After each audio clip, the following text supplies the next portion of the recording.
So it is important to first and foremost know the statistics of the engineers that Africa produces. I mean, Ghana, Nigeria, and all of that. What is the required number that we need to drive the infrastructure development, to drive our economies, our factories, industry? I think that is very important if we want to get things right from the beginning. Talking about that, do you have the resources?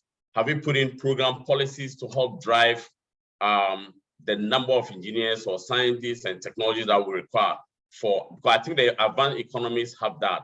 For instance, NSBE Global actually have this 10,000 engineers for them to be produced in the US 2025. So there has been various directives and programs that is geared towards attaining that. So I think it's about time that NSBE Ghana and NSBE Africa put, those and actually work with all stakeholders to achieve that. But NSBE Global is trying to achieve 10,000 engineers annually by the year 2025. So we need to have a similar thing for NSBE Africa.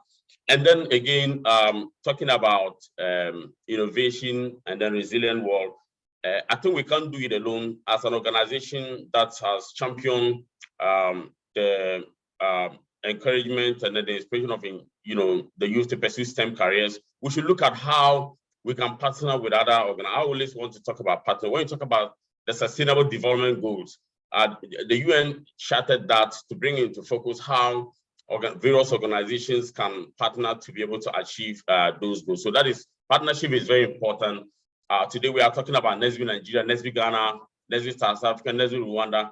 I think what Ghana is doing, what Nigeria is doing, if we all put that into perspective, then we can come together to have a common agenda for NSBE Africa. And we know we have, after and all that, which will be spoken about, what role do engineers play in driving the after agenda for Africa and all that. So I think that could help us to formulate policies that could help drive the engineering, innovation, and then technology education that we need for the next. And again, we have to look at what period are we talking about? We are in 2023. By 2030, the development goals, what years are they? 2063? What are the milestones? By 2020, what do we have to achieve? NSBE Ghana is 25 years this year. So, later this year, we'll be hosting another big event that will have a pool of all engineers from, our sister countries to come in, brothers and sisters to come and join us and all that. We've been 20 years. If we put into perspective what has been our impact on in Ghana and then for that matter on the African continent, of course, we have something to celebrate about, but is it enough? Or going forward, what can we do to have a more bigger impact and all that? And what do we have to change?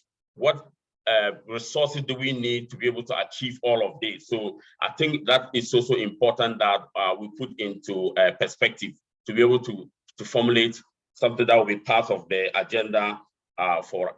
And then I think the most important other aspect that we need to consider is the collaboration between government, academia, and then industry. I think elsewhere, I visited Canada and I realized that there was a greater collaboration between the government of that country, and then we have the STEM organization, and then we have industry. So here, we have people milling out of our universities who have various engineering disciplines. They are top-notch, they are good, but then it ends there after graduation. That is what is killing African engineering dream or scientific. All of us have been victims of that.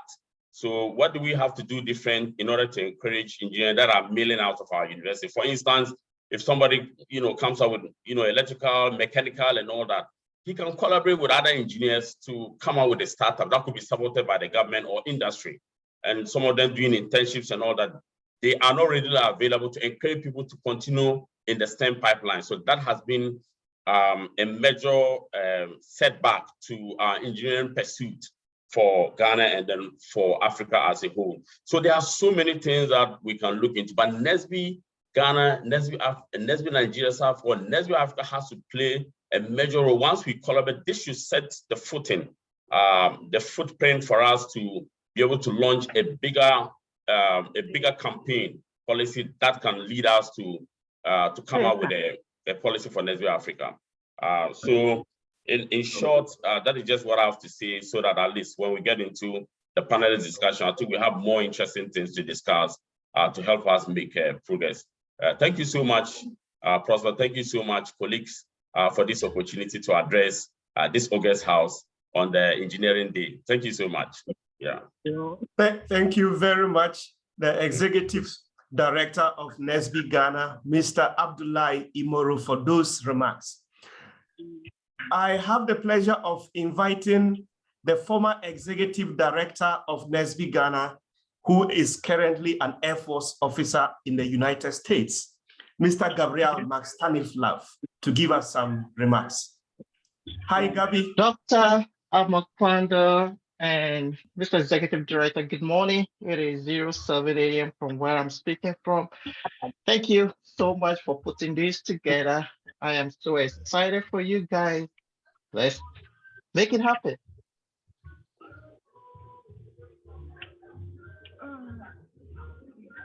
Prosper, that'll be all for me. Thank you. Thank you very much, Gabi. You haven't changed much, a man of very few words. Thank you very much. Let's now invite the CEO of NSBE Global, Janine Ozil, to give us, make some remarks. Hi, Janine. Hello, hi everyone. Thank you so much for having me.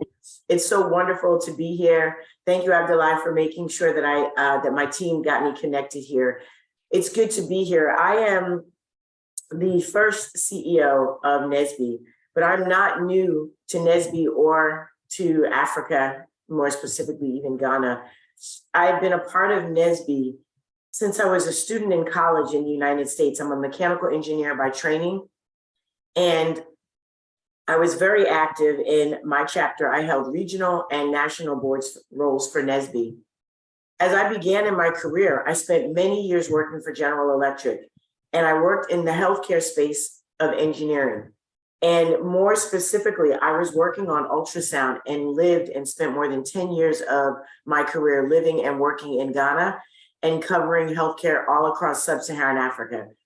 Ghana and Africa are home to me, not just as a Black American, but because I had a chance to live and be a part of it. I was very, very active in Africa 2.0 and Africa Your Time Is Now.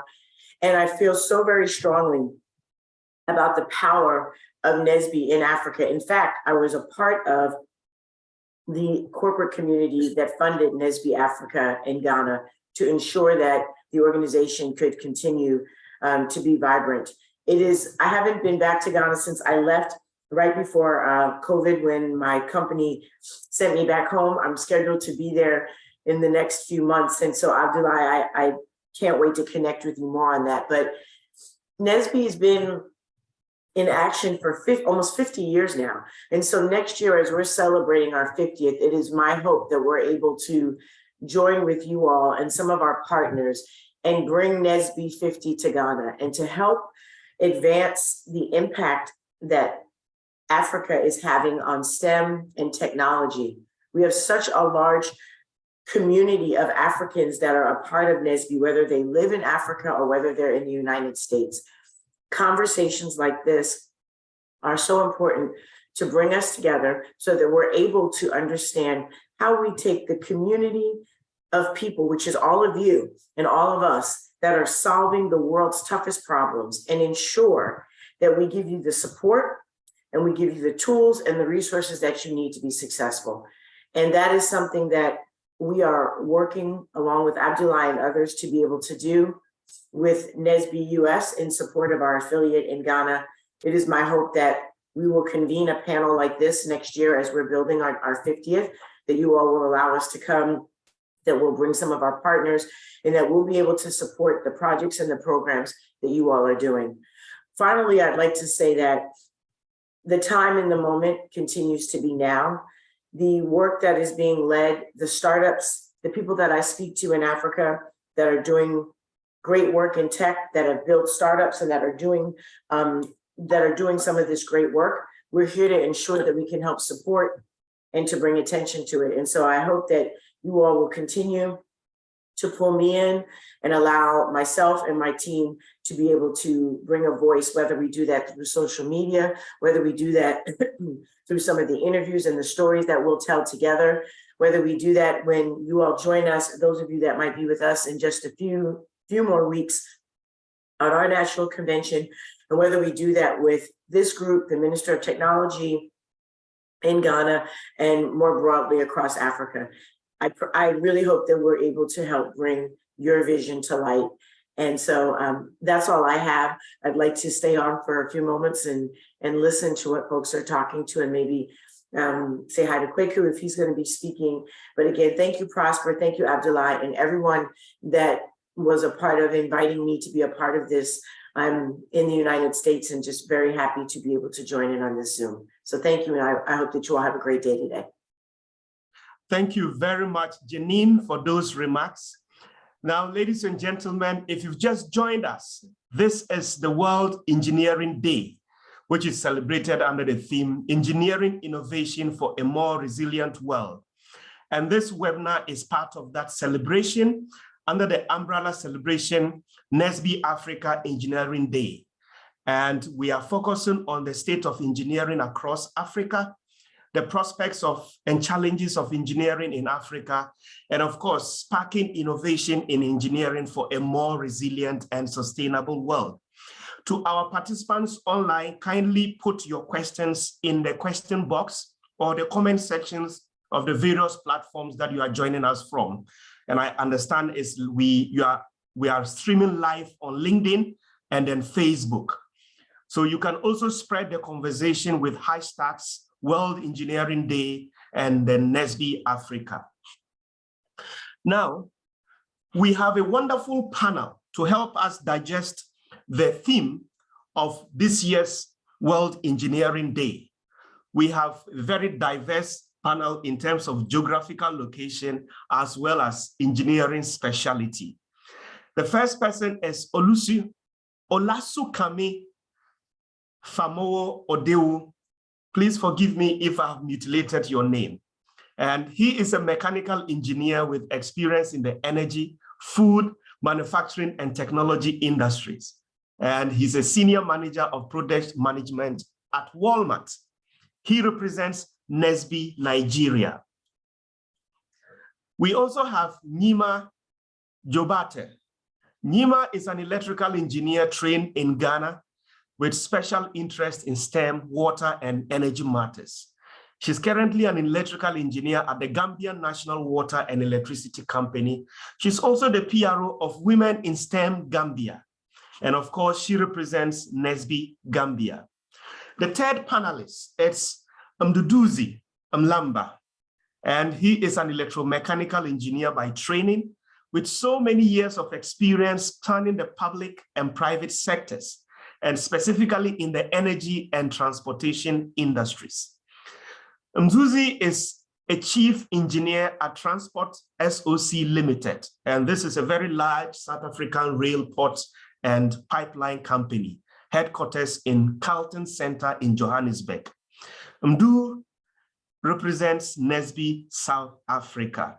And then last but not least, it's a very intelligent and beautiful lady from Rwanda who is a water and environmental engineer, and she has a special interest in the technological, economic, and youth engagement aspects of this discipline. She's currently the program's technical officer and youth focal point of Africa Water Association based in Cote d'Ivoire, and she represents NSBE Rwanda. Ladies and gentlemen, these are our panelists who will be helping us digest all the issues bordering this year's theme. So ladies and gentlemen, to just kickstart, I want to find out from each of you, and I'll start with Mduduzi from South Africa. You know, what is the state of engineering in South Africa or the southern part of Africa? And when we say state, we are interested in understanding the trends in the number of engineers and quality of engineering graduates produced every year in South Africa. Thank you, Prosper. Maybe I'll start by thanking NSBE Ghana for putting together this event. I think it's long overdue. We need to see more engineers in Africa coming together like this to share some ideas in terms of what we need to do as engineers in Africa. to get our people out of poverty.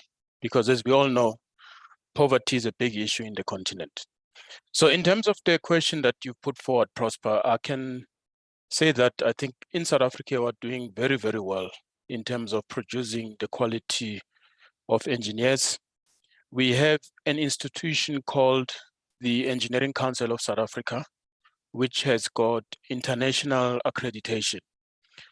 So what you will find is that engineers who are qualified and trained in South Africa, they are sought after anywhere in the world. So you will find that as much as we want to keep them in South Africa and make sure that they bring back to the community in terms of the investment that the country has given into their qualification.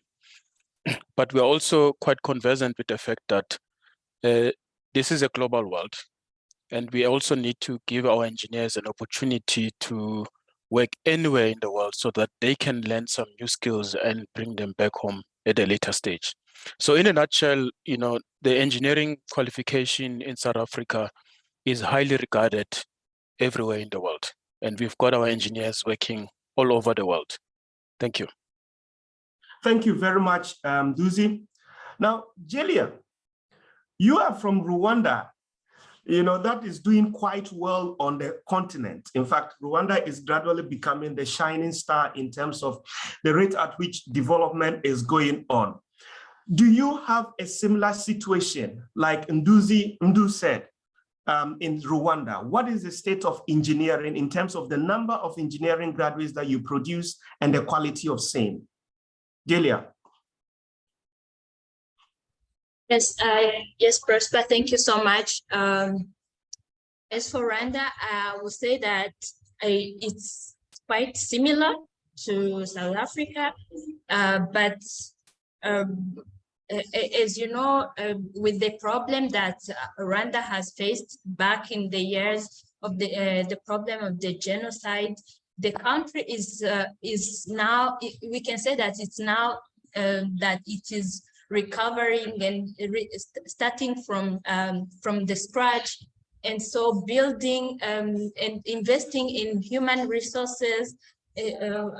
So we can say that engineering, of course, we have engineers, and we are seeing some of them coming up, like students graduating and having to be in the agency of Rwanda Agency of Engineers, and so these ones allow them to express whatever their innovations and ideas they have, and so how do I say it? Be able to design to design solutions for the country. So one of the example I would say about investing in the youth is that Rwanda is trying to give responsibilities to young people to design, to young people or young engineers to design or to bring solutions. If you take an example of the zip line, the one that uses drones, it's entirely operated by the youth, young engineers, so which gives hope for the future, and which shows that Rwanda is really doing well with engineers despite the backslash. Thank you. Thank you very much, Julia. In times like this, the word that everybody would want to hear is hope. And with your remarks, you have injected some hope in our pursuit of, developing the Africa we want. Now, Ola, our brother from Nigeria, in relative terms, the number of engineers that you guys produce, considering your population, may be equivalent to the population of an entire country. Nonetheless, we will be interested in understanding the trends in terms of number of engineers and the quality of same that you produce in Nigeria. Ola. Okay. All right. Thank you so much. And then, the joke about the number of our population is rightly placed, but of course, we don't take our brotherhood and our neighbors and friends for granted in the African continent. So no matter how many we produce, number of engineers that come out. I mean, no matter the ratio is to the population of our neighbors, we still respect that. And then we appreciate our diversity as much as possible. Just before answering your question directly, I actually want to big shout outs to the folks in Rwanda and for the call out on Zipline. Actually, one project I'm working on in my company right now, we have an affiliation with Zipline, and I never knew that this is a grassroots product that has come from Africa. So I am proud. Trust me, I'm going to take this back to my team and let them know that we produce this from Africa, and then we are proud of the collaboration that we are doing right now. So going back to your question around the population and the distribution of engineering expertise, graduation from the universities, I would say that we are in a great place, sport in Nigeria, if you think about it. I left school about two decades ago, and in the Faculty of Tech, there were just 4 engineering departments that we had. So we had engineering, mechanical, electrical, civil, and agriculture.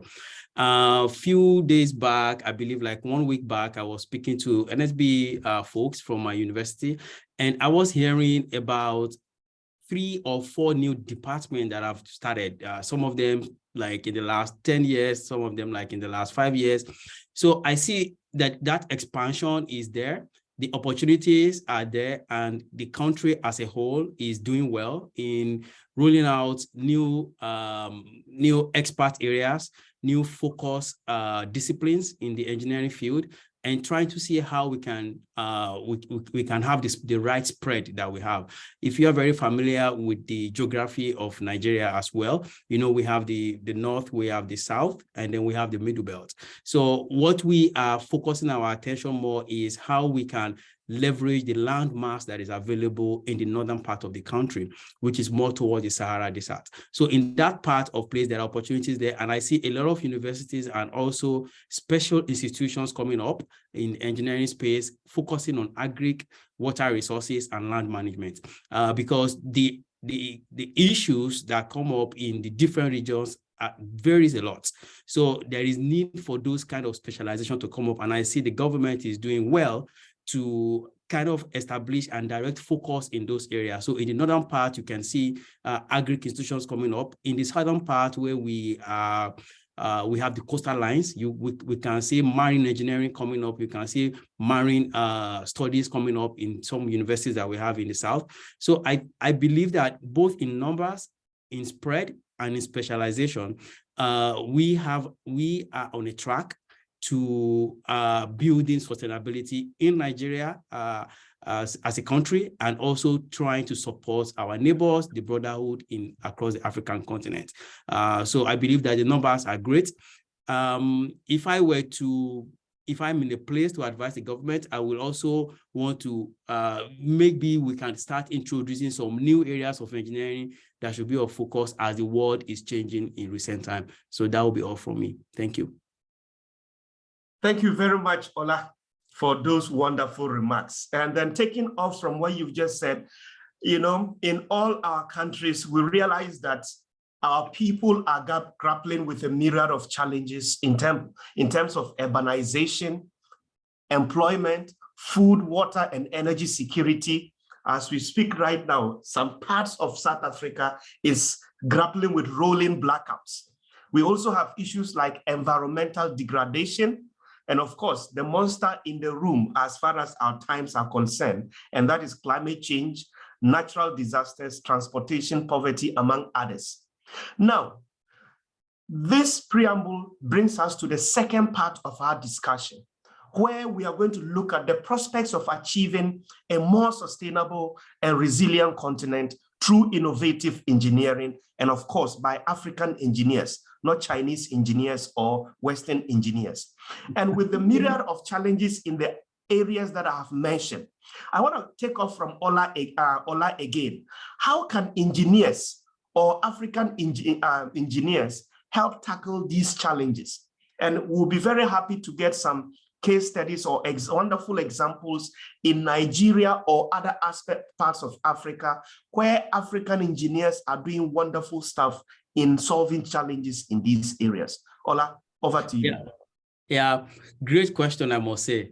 And when it comes to sustainability and building resilience, I'll give you a case study of what Nigeria recently did. We had a pilot project around electric cars.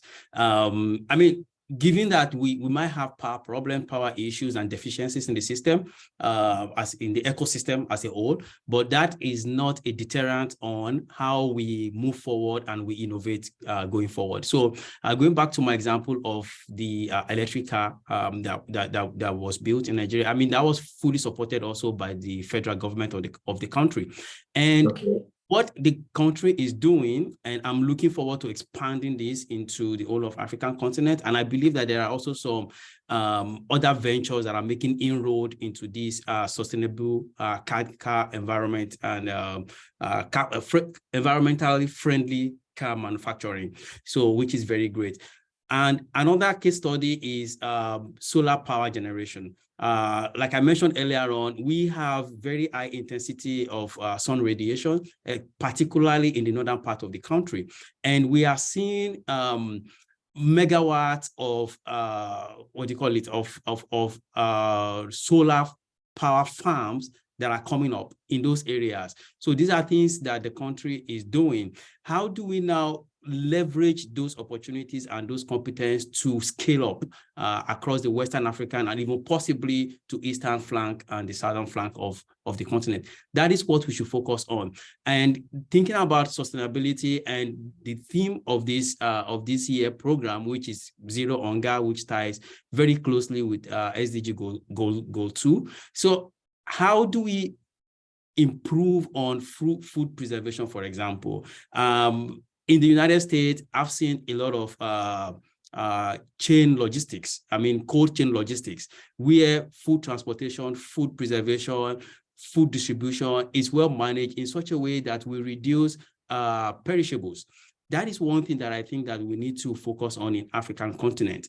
I am looking forward to a continent where our food production is equal to our food consumption is at par with our food production.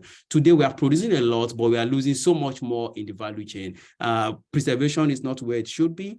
Transportation and logistics is currently having a lot of issues and negative impact that the continent is dealing with. So when these foods are produced in the rural areas, how do we preserve them either in the rural areas or we bring them closer to the urban city for preservation where most of the consumption happens? I mean, every time I go to my village, the food that we produce in the village is just sufficient for us to eat, is enough for us to eat. The problem, the issues about food distribution and hunger is mostly concentrated in the urban areas and developing areas, the adjacent areas. So the issue that the continent will need to deal with to embrace sustainability and to drive the continent forward will be in food preservation, food transportation, logistics. So how do we keep out of season food available all through the year? How do we make sure that the cost of transportation is limited? Today, we have a cost prohibitive transportation because the roads are not where they should be. The rail connections are not very there. The modal framework of transportation where you can easily move between road, rail, and sea, they are not well connected. So that is making the cost of transportation and intermediate cost to be very high. So I'll be looking at focusing on that aspect. How do we preserve our food? How do we improve chill chain transportation? So these are the things that will be very helpful in driving sustainability moving forward. So from your submission, what I'm taking away from it is that engineers or engineering has a very vital role in energy security, as we've just talked about, the deployment of solar systems, and food security, as you've just indicated, coming out with systems that can reduce post-harvest losses or that can preserve our food to reduce wastage. Thank you very much for those remarks. So from West Africa, I'm going down to South Africa, and that is to Mduduzi. Mduduzi, from where you stand, especially listening to your opening remarks on the state of engineering in South Africa, what are some of the wonderful things that engineers have helped done in South Africa or they are currently doing? Yeah, thanks, Prosper. I think you basically hit the nail on the head. when you made mention of the rolling blackouts that we are currently experiencing in South Africa. So I think for us, that is a big challenge. It's a huge crisis, and it's making South Africans very angry. The fact that we don't seem to be getting on top of it. But I'm pleased to tell you that there's been some developments wherein we now have the new board of ESCOM appointed to oversee that big electrical utility, which is turning 100 years next week. And we have the old CEO who's resigned, and we're in the process of recruiting for the new CEO. Now, I think before I get into the details around our rolling blackouts, I just want to talk about what I believe are the critical, changes that need to happen in order to make sure that we succeed in the efforts that we put in. So in any country, the success resides in a combination of factors. You need political stability, you need investment in infrastructure, and these issues are pertaining predominantly to the African continent. Before I go back to our rolling blackouts, you need the rule of law, you need appropriate governance checks and balances to deal with corruption. Corruption is quite rampant in the continent and also in South Africa. You need training and skills development, and you need to hold leadership accountable. Now, yesterday or day before yesterday, in fact, day before yesterday, you would have seen in the media that there was a big derailment in Chris. After that derailment, within 24 hours, the Minister of Transport resigned, and there was a new minister appointed, not acting, appointed in the role, meaning that they take accountability quite seriously and they hold their leadership accountable, which is what I believe we need to fix in the continent. We are not holding our leaders accountable. Now, coming back to the ESCOM matter, we as NSBE South Africa have made a submission to the ruling party in terms of what actions need to be taken to fix ESCOM. If you look at the generation capacity of ESCOM, we have installed capacity of 50 gigawatts, which is enough, more than enough to end load shedding. If you look at our peak demand, which is sitting at roughly just over 30 gigawatts. But right now, what's letting us down is that the power stations, the coal-fired power stations, which are predominantly, which is a dominant fleet of South Africa's energy generation, it's sitting at 75% generation capacity, and that's coal. And the previous CEO was not really focusing on maintaining the coal fleet, and that's why we're having a lot of load shedding and a lot of breakdowns. So with the new CEO coming, the focus will be to make sure that the energy availability factor of the coal-fired power stations gets lifted up from about 50%, which is where we are, to about 75%. As soon as we hit the 75% number, then we should see the end of the load shedding. And we believe this is achievable within the next 12 to 18 months. Our highly experienced engineers have done a deep dive into the coal-fired power stations, and they've come up with an action plan on what needs to be done to fix these coal-fired power stations. And we are very confident that we'll be able to turn the corner. Now, I think last but not least, coming back to the broader question of the role that engineers need to play in the continent. Now, African engineers are perceived to be missing from action and not really stepping up to the plate to provide technical solutions to eradicate abject poverty in the continent. And as far as I'm concerned, I think it's about time that as African engineers, we take drastic steps to actively change the narrative by forcing our place at the table to change the engineering discourse in this continent.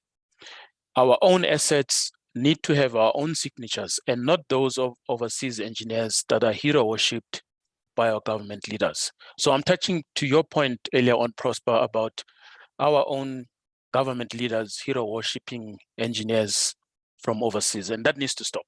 Thank you. Thank you very much, Mduduzi, for those wonderful remarks. And then I come to Jelia.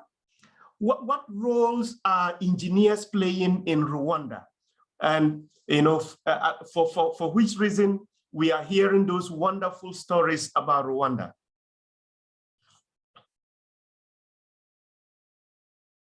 Hi, Jelia. Hello. As for Rwanda, engineers play the role in almost all the sectors, but I will focus more on the health and water. So as I said, the introduction of the drones and being operated entirely by the youth engineers, this have helped a lot the health sector to supply health, how do I say, medications and health tools to remote areas, to remote hospitals. As you know, that Rwanda geographical situation cannot allow fast transportation of those medications. So the use of drone was like a life-changing experience to Rwanda, and the fact that it is operated by engineers who understand whatever the steps, whatever the aspect of that area is really something that I'll say it's incredible. And as for as for water and sanitation, and now I will have to talk to give the experience on the African on African perspective, because I'm working at the African Water Association, which is an association of more than 40 water utilities in Africa. And so one of the amazing things that they have put in place to ensure the access to water and sanitation in Africa, and to improve the performance in service for those water utilities to give service to the community is a peer-to-peer learning partnership, where engineers from the utilities that are best performing are sharing knowledge and experience to engineers or technicians from the utilities that are not performing well. So this one allowed utilities to benchmark themselves and to see where are we failing to provide water supply, for example. Where are we failing? Is it like on the financial aspect, for example, are we not managing the water theft? For example, how are we reducing the water theft?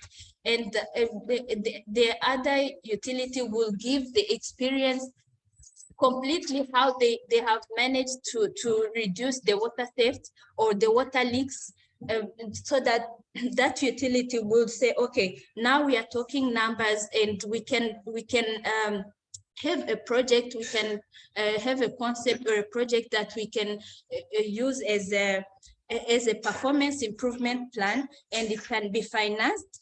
You cannot go and ask for finance when you don't understand exactly where you are failing. So these water utilities that is best performing help the other ones to see where they are failing. Especially, you know that utilities in supplying water, most especially the failure is more on the technical. The biggest failures are more on the technical. So that's where engineers have a lot of work to do. Another thing, on the sanitation, for example, there are so many inventions and the innovation that have been done in the sanitation sector, where, for example, we have seen engineers reinventing the toilets, for example. how we used to see them before. For example, if we take an example of the ventilated pit latrines that will let the human waste be in contact, direct contact with the soil, and so contaminate the groundwater. But now we are talking, we have reached the period where we are talking about separating the human waste from the soil, from the underground soil, so that we avoid that one. So a good example is there is a youth who attended the African Water Association Congress last week. He's from Swaziland, and he told us about his innovation, where he is designing toilets, public toilets that are foldable, and which you can just have a shelter, and then the underground is like a container that can be emptied once it's filled, or it can be closed anytime you want, maybe to produce fertilizer or anything. So it's like we are no longer talking about human waste contaminating the groundwater, because now we have seen different solutions that are working. So sharing those experience, sharing those innovation help other engineers to see where they are positioned, and then to do better. So this is something that I recommend. Thank you. Thank you very much, Delia. These are very wonderful thoughts that you have shared there. And the takeaway is that, you know, engineers in Rwanda are working so hard to solve issues around environmental sanitation and to ensure water security in Rwanda. And there's something you mentioned, you know, that doesn't come as an obvious point, but that is, you know, peer-to-peer learning. That is another role that other parts of the continent can, or engineers can take, because sharing knowledge with other engineers will help us as a continent to be able to move faster. As it is always said, if you want to move, you know, quicker, you can go alone, but if you want to go far, then you have to go with other people. Distinguished ladies and gentlemen, if you've just joined us, you are enjoying the World Engineering Day celebration, and that is the NSBE Africa version of it. And the World Engineering Day celebration is under the theme, Engineering Innovation for a More Resilient World. And as you've listened to Jelia, Mduduzi, and then Ola, you realize that engineers are actually playing a huge and critical role in ensuring resilience in our energy delivery sector and our transportation sector, as well as our water and sanitation sectors. I want to acknowledge the presence of a very important person who has taken time to join us, and he is Sir Gordon Moore. Gordon Moore is the global advisor to NSBE Global, and he's part of the headquarters, you know, team that visited Ghana a number of times to support us. So Gordon, it's good to have you on the call, and we hope, if time permits, to get some thoughts from you based on your experience in other parts of Africa. Is Jima with us? Is Nima with us? Nima, are you on the line? Yes, I'm here. Perfectly. Sorry about my internet. That is okay, just to ensure that you are not left out, because I know engineers are doing wonderful stuff in Gambia. We would want to hear your thoughts and your experiences regarding the role that engineers are playing in Gambia to ensure that the country is still, you know, a whole.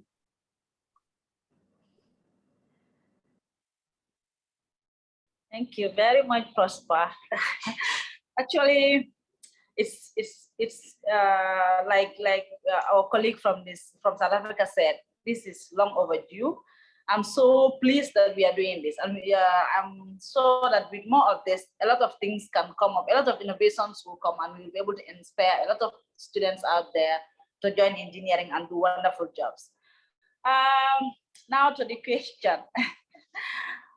I think Gambian engineers have done quite well, considering the fact that we have had a shortage in training infrastructure in the Gambia. It is up until last October rather, that we've had our first engineering university in the Gambia. So yeah, it's that bad. All of us had to train outside the country. So I think I have to commend the Gambian engineers for that, because they did not give up. They didn't say there's no engineering university in the country. Let's just hold our hands and have people come from outside. We all struggled to go outside to countries like Ghana and get trained, come back and do better in our countries. And I have seen a lot of changes in my company, especially, which is the National Water and Electricity Company, the only utility company in the Gambia, where almost half of our directors are trained in Ghana, and they are doing tremendous jobs. They come back, make sure they change stuff. And part of those stuff that I would really want to mention here is that the Gambia is transitioning to renewable energy for the first time. The last month, that was February, we laid the brick, the foundation brick for the first renewable plant, solar plant in the Gambia. So I think engineers are doing great in the Gambia, because the most challenging part, the most challenging thing that is affecting the whole world today is climate change. We want to see that the carbon emission is global carbon emission is completely discouraged. And I think the Gambia moving towards renewable energy, which is all engineered by the engineers of this country, is a great move. And I commend them so much for coming up with that. We have 2 plants that we are planning to come up with. The first one has already started, which is a 20 megawatts solar plant. And the second one is going to be a 150 megawatt solar plant. And actually right now, truly our generation is entirely based on fossil fuel, and the capacity we are sending out there is not even up to 150. So if we should commission a 150 megawatt solar plant, that means the Gambia's generation will be completely on renewable energy. So we are not emitting any carbon greenhouse, we are not committing any greenhouse emission crimes in the world. So I think that's a big achievement for the Gambia. Yes, and I've also realized that in the Gambia now, a lot of human activity is reduced in the industries. Automation is being encouraged. So this is a very beautiful thing that I've seen since my return in the Gambia. Because when I was in Ghana, I was seeing a lot of that, and I was like, I wish this was in the Gambia, because we are really, a lot of activities that we do, people even comment people who weight lift a lot, because we think that is what describes how the strength somebody has, but actually that is not healthy, and it's being discouraged. But when I returned back home, I realized that engineers in this country are really changing a lot of things. Like I mentioned, renewable energy, automation systems. Even before, we had a lot of light systems where the energy saving lights are not being encouraged more, but now almost every household is using more of energy saving lights. Solar street lights are being introduced in the country. We have a solar engineering association in the Gambia, where every day I'm on the page, and every day I see how they are encouraging people to move into solar products and avoid using other products that are not energy efficient and could also emit carbon or any kind of, could introduce any kind.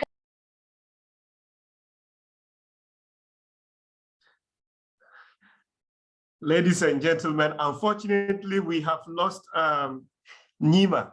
And I think what the Gambian engineers will have to do more is ensuring, increase in bandwidth and stability of internet connectivity in that part of the country. That tells you that, notwithstanding the wonderful stories that we've just heard from South Africa, Nigeria, and then Rwanda, we still have a lot of work to do. Now, before we get into the next part of our conversation, I want us to briefly digest or discuss the role of engineers in a special baby currently on the continent, and that is the Africa Continental Free Trade Area. I'm so sorry. I'm so sorry. That is I'm okay, sorry. Nima. That is Yeah, okay, Nima. I couldn't connect with my laptop, so I'm using my phone. I got an incoming call. I'm so sorry. That is so okay. sorry. So you know what? Just hold it there. I will get back to you on the Continental Free Trade Area. So just hold it there. Sure. So let me start with Ola.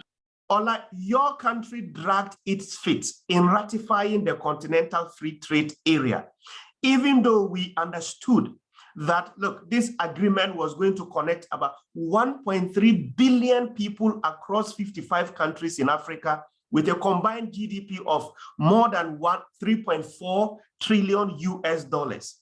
Now that you have ratified it in Nigeria, in other words, you have endorsed it as a country, we want to find out the role engineers like you can play or should play in the successful implementation of the Continental Free Trade Area.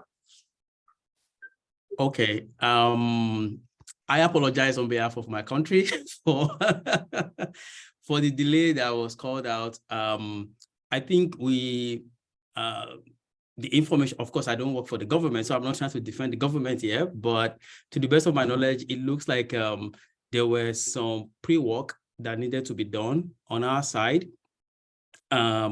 So that I believe those were all around trade issues and to avoid what is known as, I believe it's called dumping scenarios when you go to international trade. So those kind of things were, but anyways, we crossed the bridge now. So we're in a good spot. So I'm talking about the roles that engineers will play. I believe there is an opportunity for the built environment, built engineering specialties to help in promoting this trade agreement and making it a working framework. One thing that I think that will be very helpful is what I talked about earlier on, which is in transportation.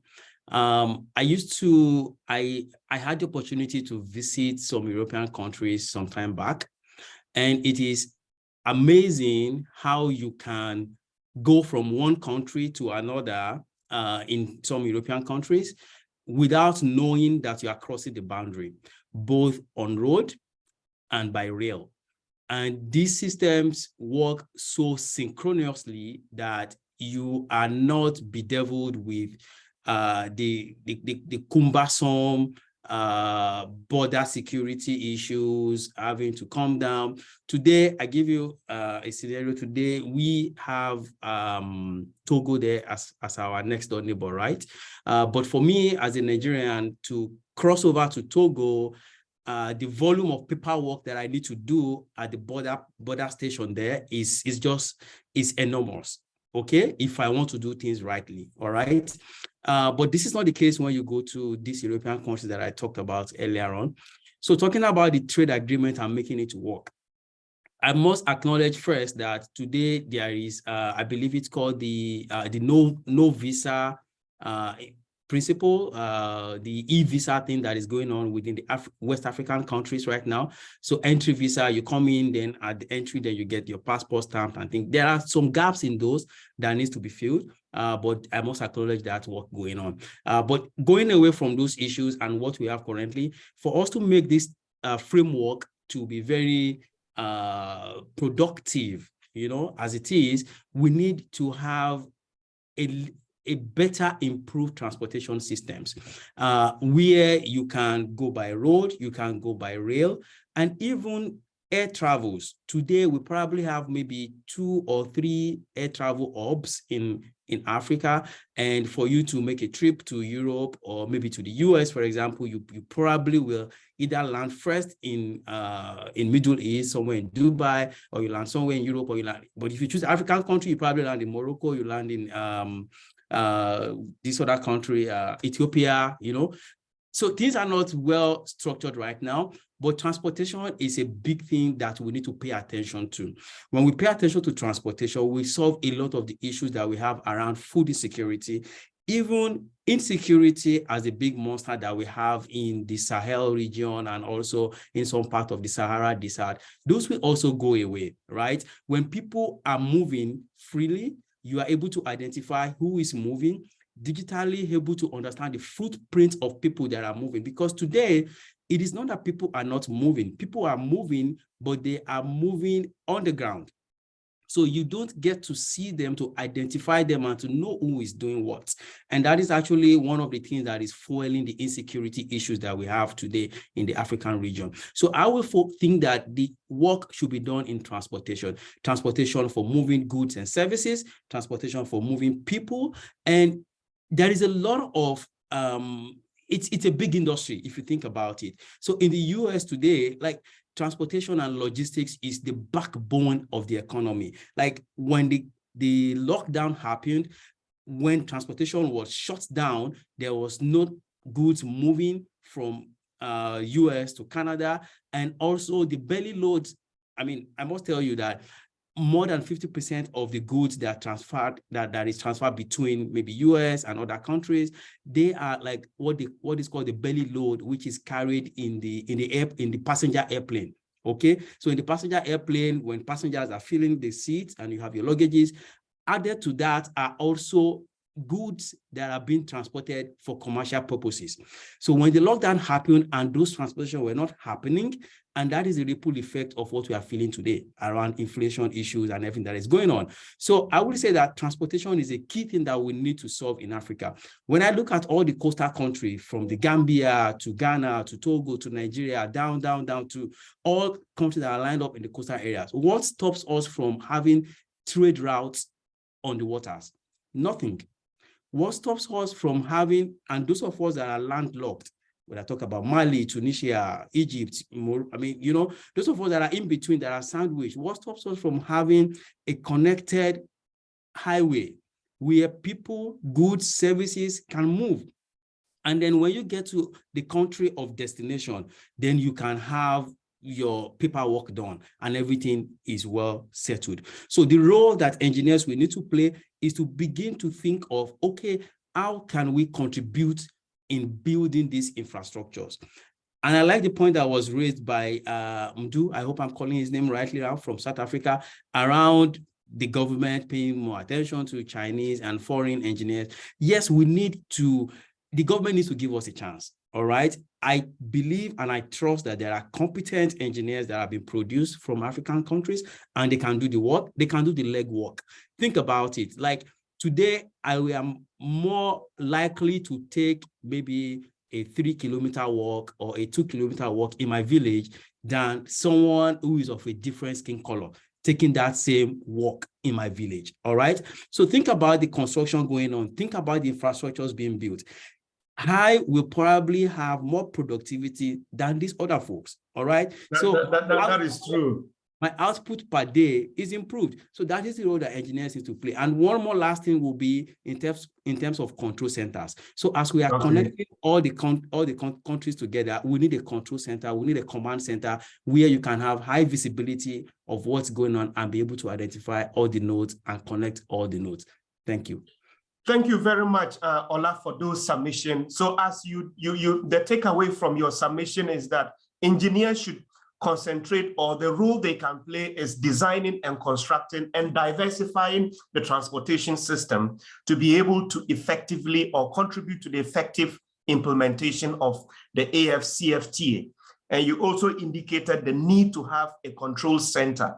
And let me remind our participants that, you know, as part of implementing the Continental Free Trade Area, we are having our regional power pools being integrated.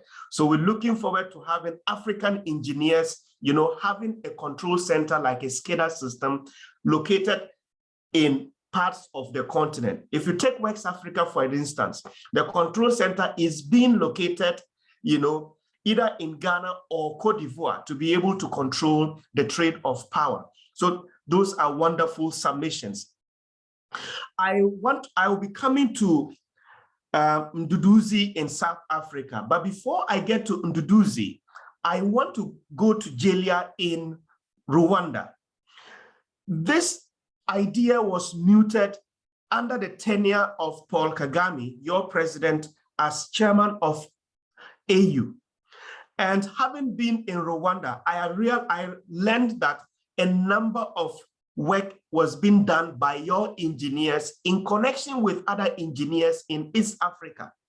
Kindly give us some insights or perspectives into what your engineers are doing to ensure that this agreement is effectively implemented. Julia. Hello.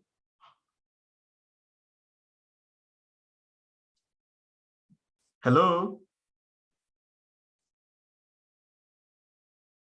Anyway, so I think we've lost Julia, but if you've just joined us, this is a webinar being organized by NSBE Africa under the auspices of the event NSBE Africa Engineering Day Celebration. Now we have participants from all over the world joining this webinar. One of them is Engineer Oswald Chanda, who is the Director of Water and Sanitation Development at the African Development Bank. Engineer Oswald, it's a pleasure to have you on the call, and we hope to have some perspectives from your experience at the bank as we go through the conversations. Now, let me come to Mduduzi. What role are your engineers playing to ensure the effective implementation of the Africa Continental Free Trade Area? Good question, Prosper. On our side, I must be honest, it's an area that we need to pay some attention on. And I think it's very important for us in the continent to be able to trade among ourselves so that we can keep, I'll use that dollar as a currency, we can keep that dollar within the continent so that we don't have any money leaving the continent to overseas. So I think in that regard, I think we still have a long way to go from South Africa's side to try and encourage intercontinental trade. And I think that really needs to be driven. I think the meeting that we're having today is possibly a starting point in the right direction in terms of having those conversations. I'm not going to sit here and lie and say, we're doing all sorts of things to improve on that score. We still have a long way to go. But I think given this opportunity you've given to me, I just want to talk about renewable energy. And I just want to congratulate one of our colleagues here. I think it's the lady by the name of Nima from Gambia. Gambia, who said that I think they've got a renewable energy installation of about 100 megawatts supplying the country. And I'm just curious to know, when the wind is not blowing and the sun is not shining, are they having power in the country? Because as we know, renewable energy is intermittent, and it's not like coal or nuclear where you are guaranteed to have power 24/7, irrespective whether the wind is blowing or the sun is shining. So I think from the African perspective, it's important for us as Africans to be careful not to jump into the bandwagon of renewable energy. We need to understand that as Africans, we've got coal, oil, and gas in abundance. Unlike in Europe, the war happened in Ukraine with Russia, and guess what? The countries in Europe are now reverting to coal because the renewable energy cannot supply the baseload power that's required to support the economy, because the economy is heavily industrialized. If you look at in the continent, South Africa is the most industrialized state in the continent. Hence, our power consumption goes as high as 34 gigawatts at any point in time. And that cannot be sustained with renewable energy. And it's also important to look at things in context, because unlike the countries in Europe, in Africa, we've got a developmental mandate. We need to get our people out of poverty. And for us to be able to get our people out of poverty, we need to create jobs. We need to grow the economy. And for that to happen, you need energy security. And we've learned that the hard way in South Africa. And that's why we are now going back to make sure that we fix our coal-fired power stations, to make sure that we support the economy and have growth in our economy. Whilst obviously at the same time, reducing our carbon footprint. But we are going to adopt renewable energy at the pace and at the rate that makes sense to us so that we don't overlook our developmental mandate. In any case, if you look globally and you start analyzing the greenhouse gas emissions by country, you will find that even though South Africa is the biggest emitter in the continent of Africa, but globally, we only contribute 1% in terms of greenhouse gas emissions. China is contributing about 33%, whilst we are sitting at 1% in South Africa. And number 2 is the US, sitting at about 16%, whilst we are sitting at 1%. Followed, I think, I don't have the other countries, but we are not anywhere in the top 10 in terms of the total greenhouse gas emissions. If you look at per capita, because someone can say, okay, don't look at the total volume of greenhouse gas emissions, you need to look at per capita. So as NSBE South Africa, we've looked at our contribution per capita, and we are still not anywhere near in the top 10. Therefore, that's why we've come to a realization that as South Africa, it's important that as we decarbonize and we reduce our carbon footprint, we need to do it in a responsible manner that not puts our most vulnerable people at risk of losing their jobs. Thank you, Chair. Thank you very much for those thoughts. In fact, I'm glad that you've mentioned, you cautioned against the full-scale adoption of renewable energy sources, particularly the intermittent sources. And then you also looking at coal sources of power. So in other words, what we are picking from what you've just said is one role that engineers can play to ensure that the Continental Free Trade Area is effectively implemented is to work at diversifying our energy sources to ensure energy security. As most of you will realize, other countries on the continent, as part of their energy diversification plans, are looking at nuclear. But there's been a growing call and concern about the security of nuclear power. And this is where it is very important that we train African engineers to be able to secure this, ensure the security of these nuclear power plants. In Ghana right now, we're looking at, procuring people to operate future nuclear power plants in the country, as opposed to having Ghanaian engineers designing and operating it. Why can't Ghanaian engineers design and operate it? Because they've not been adequately prepared or trained to be able to operate nuclear power, plants. So those were wonderful submissions. I think Mdu has another comment. Hello, Mdu. So, sorry, Prosper, I just forgot to mention something before I get eaten alive by the renewable energy lobby group.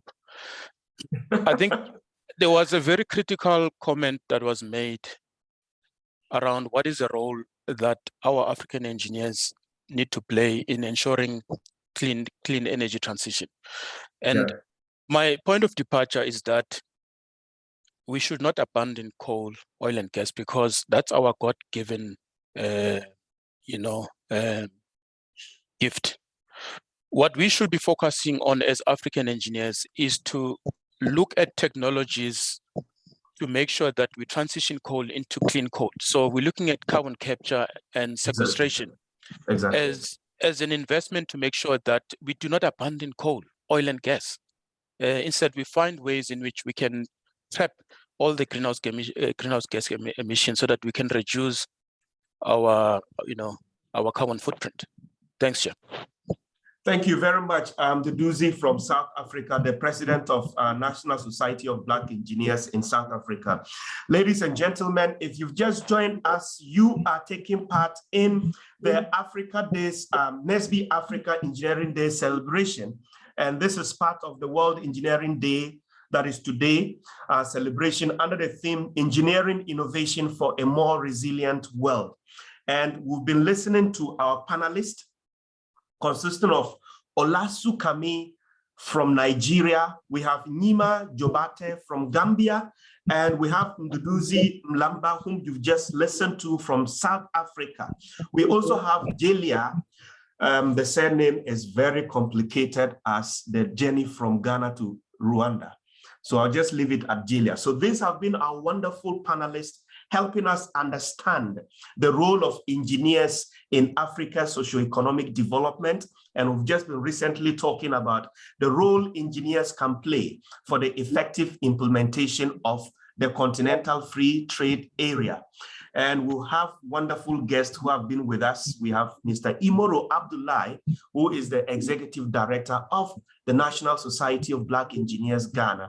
We're supposed to have Mr. Kweku Fleming, the former chair of NSBE Global, but we do have Janine Uzel, who is the first and current CEO of NSBE Global. And as you might have heard, we also have Sir Gordon Moore, who is the global advisor to NSBE Global, who is part of us. In addition to Sir Gordon, we also have the Director for Water Development, Engineer Oswald from the African Development Bank, joining the call. Ladies and gentlemen, we appreciate your time and thank you for being part of us. For our participants online, kindly note your questions. We will soon be taking them for our panelists and some of our participants to address them. The next part of our discussion is to look at the challenges. As you've heard from the discussion, you know, all is not rosy, even though some countries are doing well. We know Ethiopia is doing very well in terms of the role of their engineers for their socio-economic development. I am aware that Ethiopia has constructed the only DC transmission line from Ethiopia to Kenya. And this was done by Ethiopian engineers. Nonetheless, we are not where that we want to be, for which reason we are having this conversation. So our next session will be looking at some of the challenges that is militating against increasing the number of engineering graduates in Africa and also increasing the quality of the same engineers. A story has been told by an African professor who was on a flight. And along the flight, it was announced that some of his engineering students were the people who designed the flight. He was so scared, and that tells you the quality of engineering graduate that he had produced as a professor. But as we look into the future and having discussions like this, a professor who has trained an engineer would be very confident in sitting in an aeroplane designed by that engineer. So ladies and gentlemen, I'll start with Nyima. Nyima, what are some of the challenges that is hampering Gambia's ability to churn out a number of engineering and quality graduates? As you indicated in your last submission, some of your engineers are trained in Ghana. So what are the challenges that it's hampering Gambia's ability to increase the number of engineers that Gambia produces every year? If Nyima is still with us, could you kindly take that up? Yes, Prosper, you've disabled my video. Oh, sorry, I have not done that. I'm sorry. That's what it's saying. Sorry, I think maybe Stephen could help us, but just a suggestion. Considering the instability of your internet, you could disable your video. Yeah, Prosper, like I mentioned earlier, I think I started and then I got a call and then I went on. Yeah. The problem we've had in this country is that we don't have the infrastructure to train our engineers. That is a big challenge.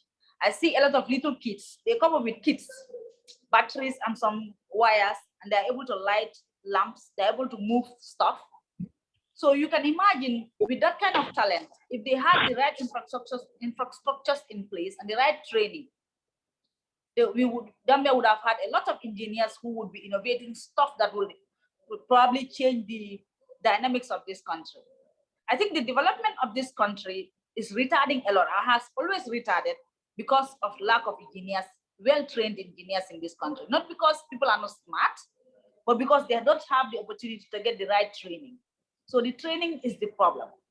And even for those who studied outside, you come back to your company, and then you have the challenge of being developed. Because as we know, engineering and technology in general evolves every day. So you need that right training, continuous training to develop yourself and become the better engineer that you're supposed to be. Like you said, like the joke you mentioned about the professor who trained pilots, and then they are telling him that they are the ones flying the flight, and he's afraid because he knows they didn't get the right training. Some of, even in some African countries, we all know we have engineering universities, yes, but do we have the right labs to train us well, to prepare us for this world that we are talking about, that resilient world we are all looking for? Will we continue crawling? When will we stand on our feet? Will we get the right lab, the right trainings? All we do is maintenance. We never innovate, we never engineer stuff because we are not prepared for it. And that's the truth.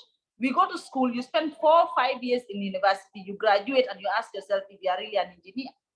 Because what really can you build for yourself and change the world?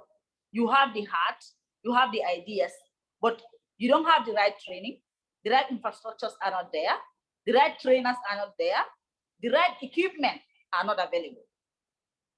Like, we are lacking a lot. I think we have a lot of work to do in that aspect, especially in the Gambia. Now that there's hope, last October we've had our first university and it's up and running, Engineering University, University of Science, Applied Science, Engineering and Technology. We are hoping that in the next 10 years, a lot of things will change. But we pray that that is not just a structure. It is a well-built structure with the right engineering tools in the universities to train these students to be ready to become engineers who build stuff, not engineers who maintain stuff made by other people in other countries. Not that we are discouraging other people in other countries making stuff and sending it here, but then we are hoping that we do more of that ourselves than have other people do for us and for us to only maintain. Some of these things we can't even maintain. The maintenance of some of this stuff we can't do. You import stuff, especially in utility companies like my company, National Water and Electricity Company, where my colleague from South Africa was saying you should not rely on renewable energy because we have coal, oil, and gas. Unfortunately, we are not blessed as South Africa. We don't have that in the Gambia. That's something he doesn't know. We have sun and wind, but we don't have that. We have abundant sun and wind, but we don't have coal and gas in the Gambia. So and right now, as I'm speaking to you, I'm in the power plant, and the engines are imported. The fossil fuel, the prime mover of those engines are imported. The spare parts are imported. The auxiliaries are imported. Everything is imported. How do we develop? How? What revenue will you generate from that if everything that you use to run your power plant is imported? So it's difficult. Even the engineers, some of the experts that work on those engines when we have certain breakdowns are brought from outside. So when do we start doing things on our own? When do we start doing our own things? These are challenges that we are having. In fact, I have students that I mentor. Am I gone again? Okay. No, you're I have students who I mentor. And do you know the questions they ask me? I want to become an aerospace engineer. I want to become a pilot. I want to become this. I want to become that. But there is no university offering those courses in the Gambia. So maybe I'll just settle for medicine. No offense to medicine, but this is a person who has a passion for a certain engineering field that can actually help develop the country, but doesn't have a clue how to begin because it's not available in the country. It is quite sad. I'm hoping that government will invest in these things and help us have these talented kids have the right structures to go, infrastructure to go to, have the right trainers. We have very low representation in the engineering fields in the Gambia, like well-trained engineers that you can use as mentors who are just top-notch in the engineers, not because they are not smart, but because they don't have the opportunity, the lack of funding. These engineering courses we all know are expensive. How many Gambians can sponsor themselves to go to an engineering school outside the country? I studied in Ghana. My fees were paid in dollars. It is very rare to see a Gambian with $100 going around with it in the country. How do you expect that person to pay his or her tuition fee in thousands of dollars in very good engineering universities?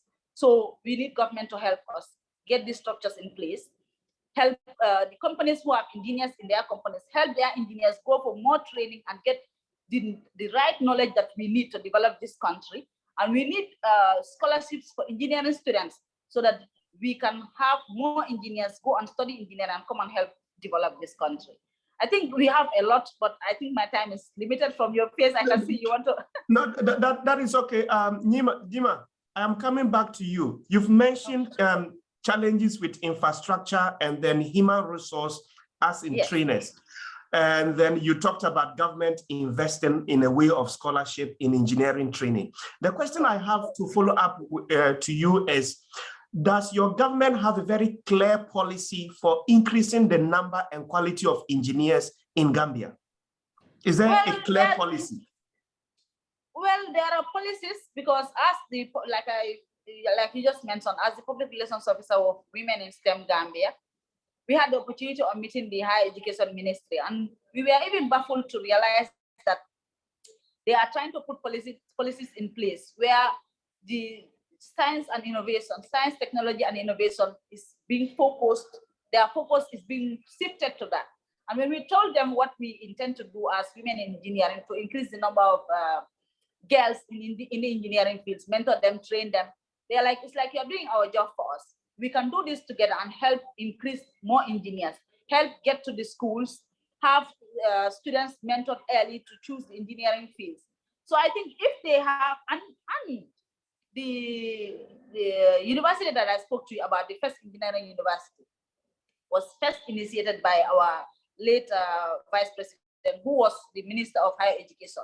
So you see, the higher education is really coming up with these things. He made sure this thing is built, and we now have a university. So once we have one university offering it, I am hopeful that the government is ready to put in more efforts to see that this, they now know and realize that these things are needed. So there's hope that there'll be more policies coming up to actually mitigate these issues and probably help engineering develop in this country. Because even the people, the stereotype in the engineering fields, in other countries, when you say you're an engineer, you're respected. But sometimes when I'm busy at the power plant and I walk around with my overall, you see some people look at me as if I'm a mad person, because they think engineers are dirty. Even though I'm not a dirty engineer, but then that's the stereotype we have in this country, because that respect that engineers should have, like doctors do, we don't have that. So I think government should also come up with an accreditation board where we have chartered engineers in the Gambia. We have an engineering board like the Ghana Institute of Engineers that will really help to develop engineers and know the problems of engineers so that they can be solved. So these are things that we are trying to meet government officials to make them understand these are our challenges and tell our stories, because we are living examples of these challenges. And we are doing well with that, because we've met the Ministry of Higher Education, even the UNDP, the World Bank. So when you say you've met the ministry, you are referring to you as NSBE Gambia? No, unfortunately. Women in STEM Gambia. But NSBE Gambia too is planning to meet the Minister of Basic Education. Yes, with Paul Victor, he's on this call. He's helping a lot in trying to connect us to the Minister of Basic Education. Hopefully before this month ends, we will come back to you with a very good news regarding that. Thank you very much, Nima, for those submissions.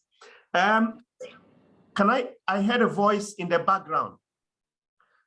If it's a male voice, I will indulge you to just hold on. When it comes to this area, I want to be a bit biased towards our female panelists, because across the continent, they are disadvantaged in terms of the numbers in the engineering field. So I would want us to listen more to them as we are talking about the challenges. It's Julia on the call. Julia from Rwanda. Yes, Prosper. Good. Julia, in fact, I have visited your university where I first met you. And I realized that, the number of engineering students was very few compared to other, students in other disciplines. What are some of the structural and policy challenges that you have been able to identify in Rwanda as accounting for this low number of engineering graduates as well as the quality? Yes, it's true that the number of engineers is still small. But one of the things that we need to talk about is how can we accelerate the school system to allow young people, I mean, even from the kindergarten to have in mind to have the engineering mind from the beginning of the school to the university. So there are so many students who drop out of school, especially girls, because that is from my experience from my undergraduate. I've seen a lot of dropouts, and they were mostly girls. And so and one of the reasons could be that they feel that engineering is complicated, and they don't see they don't see the support, the real support, in terms of as Nima mentioned, in terms of infrastructure to allow them to be retained in the school, and mostly the practical ones. But I will just mention something that is nice, that the university has established since 2016, something creating job creators, where they form engineers to design projects while still at school, where they can get access to some of the instruments, some of the equipment to allow them to do the prototypes, something like that. But now the problem is those engineers who go out as entrepreneurs, who have tasted the design part, the practical part. Once they get out, there is no follow-up. So how can we follow up those engineers who have the spirit of innovating and entrepreneurship? How do we follow them up so that they see themselves in the world of business outside? How can they use their innovation to carry on to impact the community? So that one thing is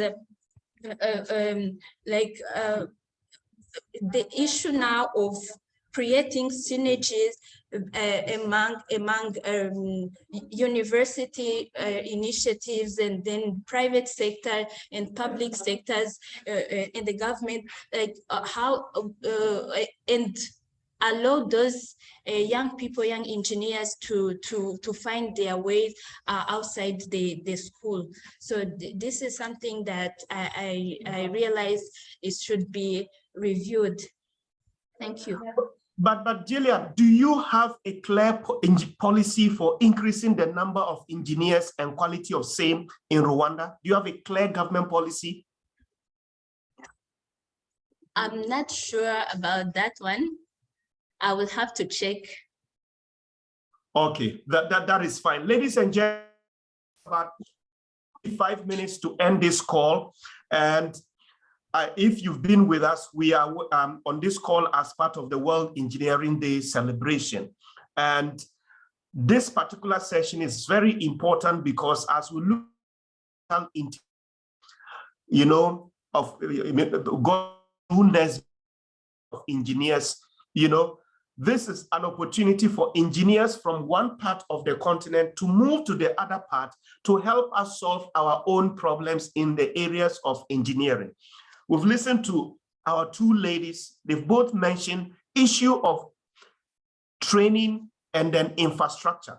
And this is an opportunity for us to do cross-breeding. We will go to the final section of the call. And that final session is equally important. And that is talking about the role of engineers beyond engineering. We will get to that. But at this moment, we want to take some questions from our online participants. Stephen, do you have some questions?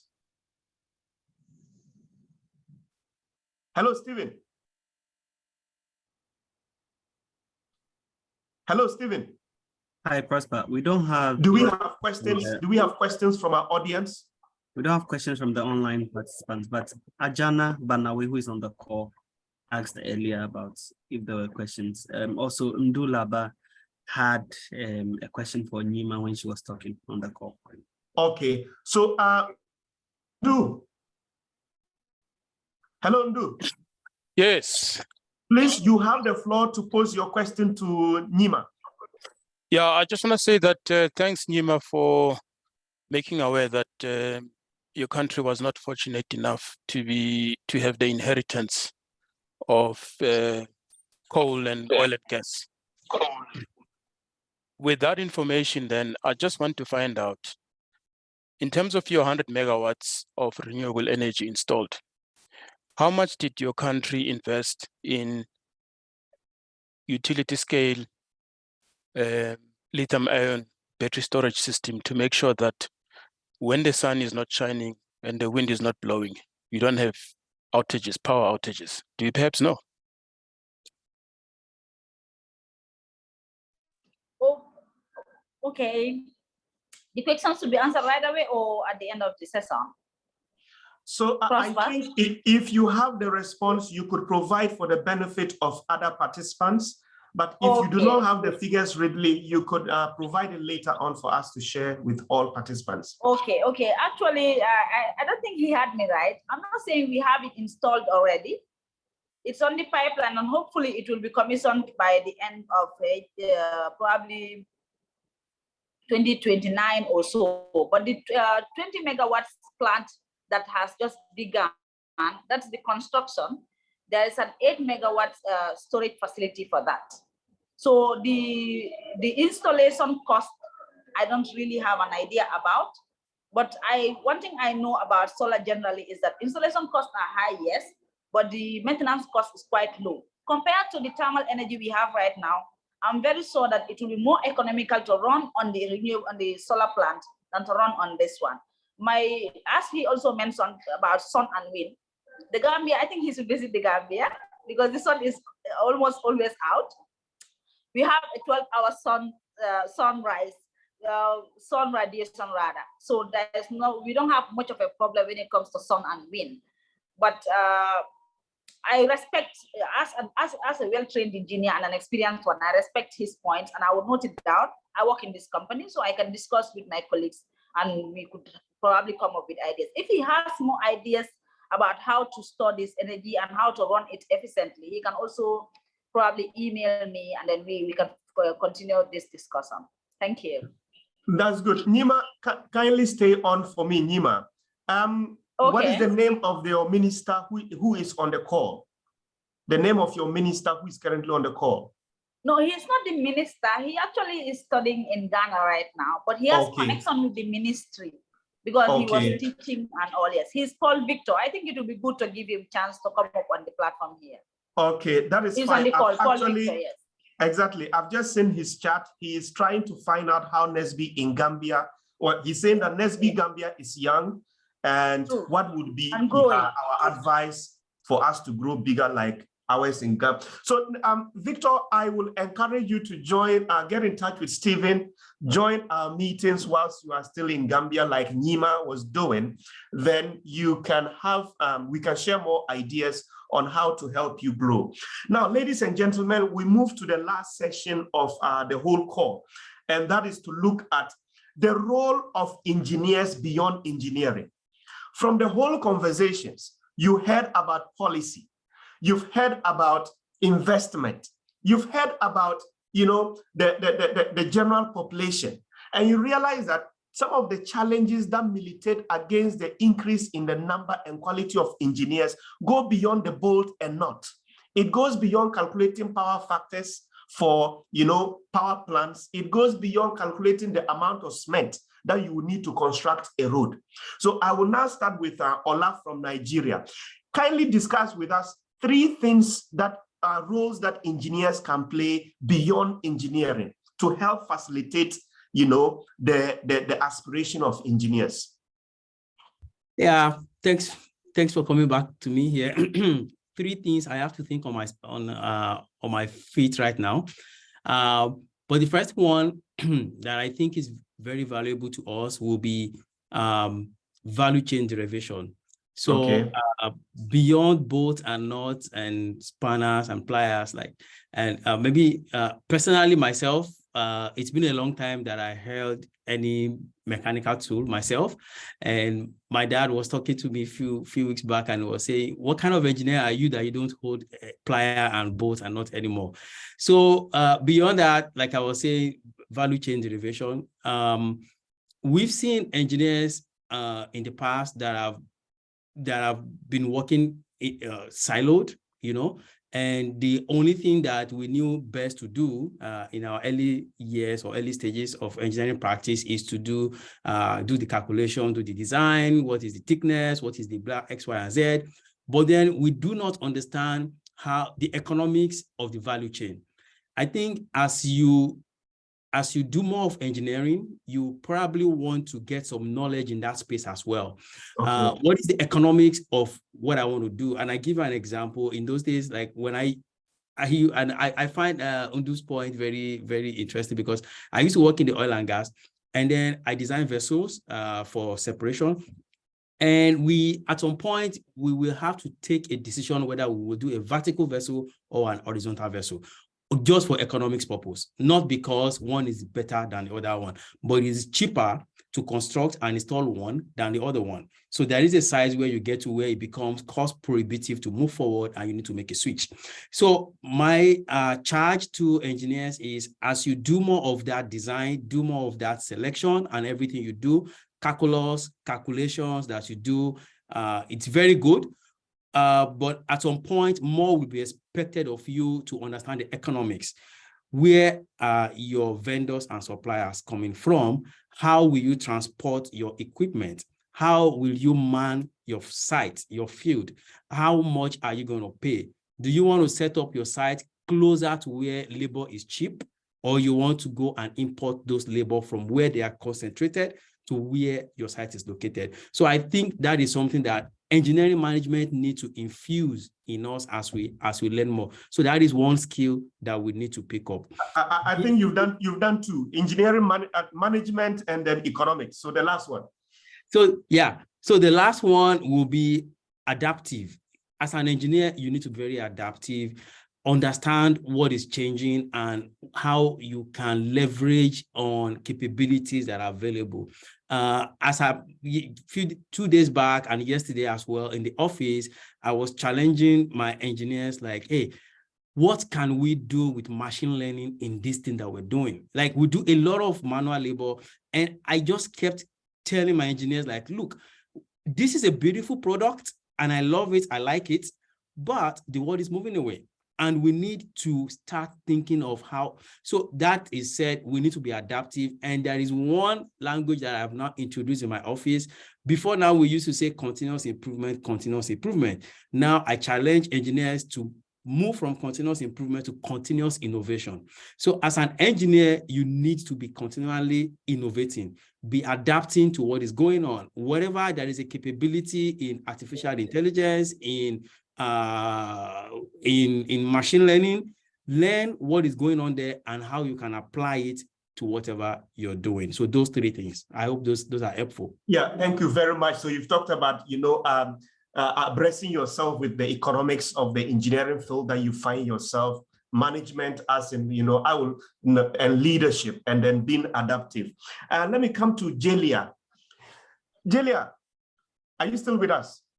Yes. Good. So you've followed the whole conversation, which has been centered on the role of engineers or engineering. And you've also realized that some of the challenges that we face, cannot be solved with only engineering brains, for which reason engineers should be more than engineers. So can you just give us like two things that you think engineers, or two roles that engineers can play outside the engineering field? All right. Or outside but related? Yes, I would say the first thing is considering the social aspect of their design, because if their design should be community centered, where they invite the community and they allow them to see what they're doing, and they involve them in whatever they are doing. They're building, they're constructing, they're establishing.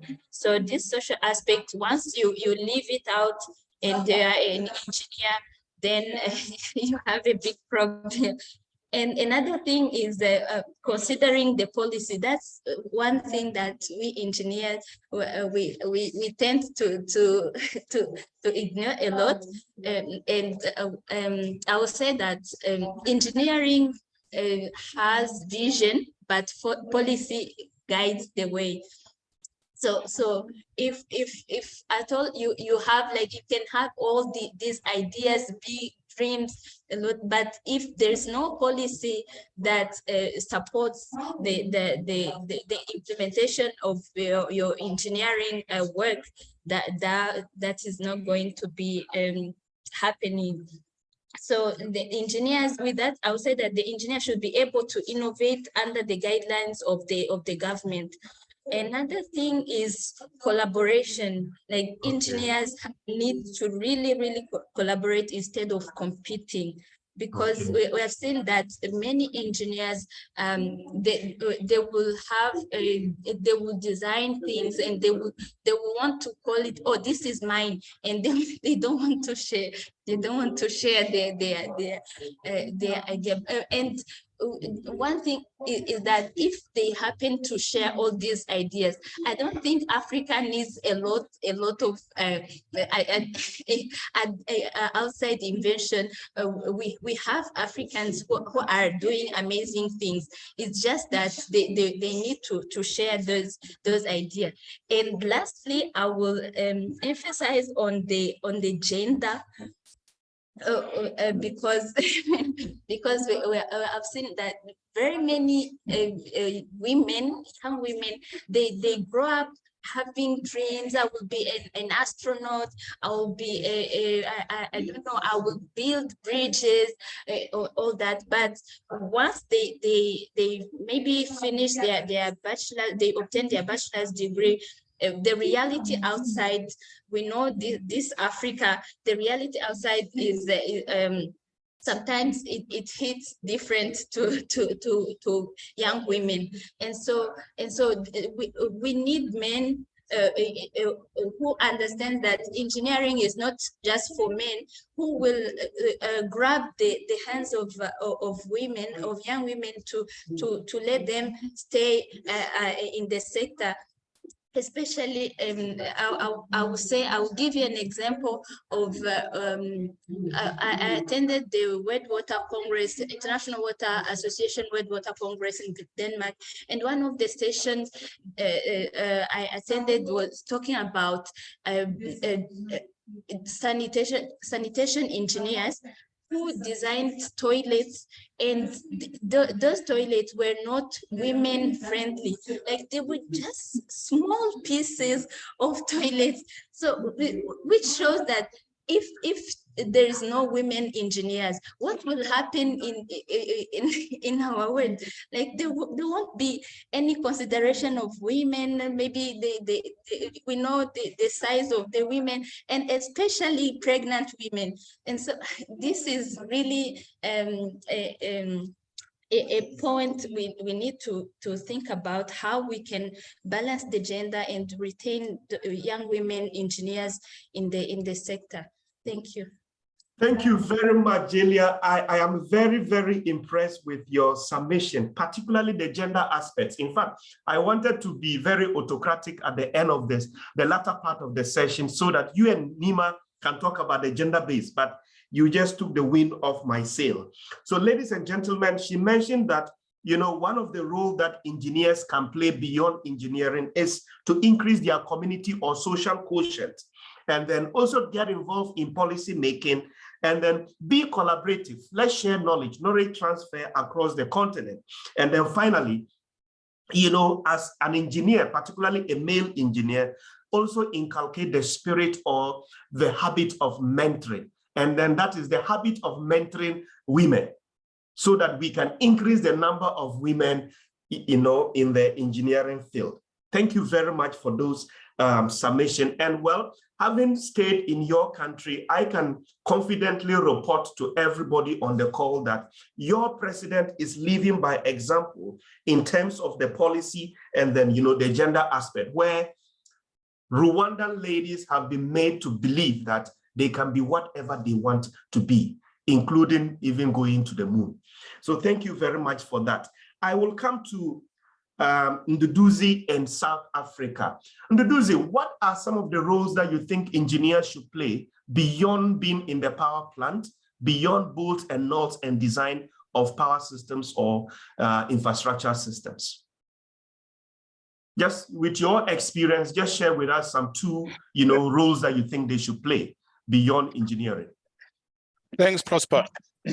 I think I will start with Ola in Nigeria. Yeah. Ola, I'm hoping that as NSBE in Nigeria, you have sent Mr. Aliko Dangote a congratulatory letter for the state-of-the-art refinery that he has built. Because I know that he's been getting a lot of criticism from some, quarters who ask why is he still investing in oil and gas. But the fact of the matter is that in the local context in Nigeria, it's important for him to do that because that creates jobs, that contributes towards economic development. So as engineers, building on Jalia's point, we need to get involved in, be seen to be influencing the policy in the right direction and congratulating people that are contributing positively in the engineering discourse.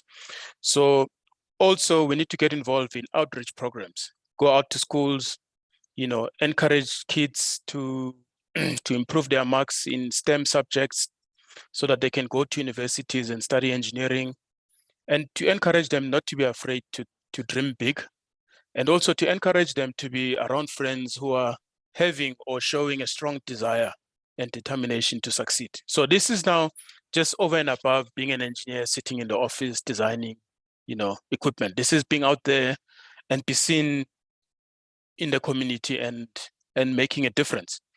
I also want to agree with Jalia that engineering is still dominated by men.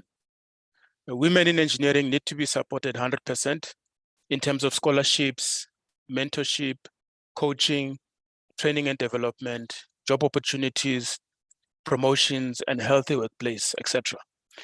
In turn, I must add, though, is that the women also need to take responsibility for their own success in the profession once the environment is created for them to succeed.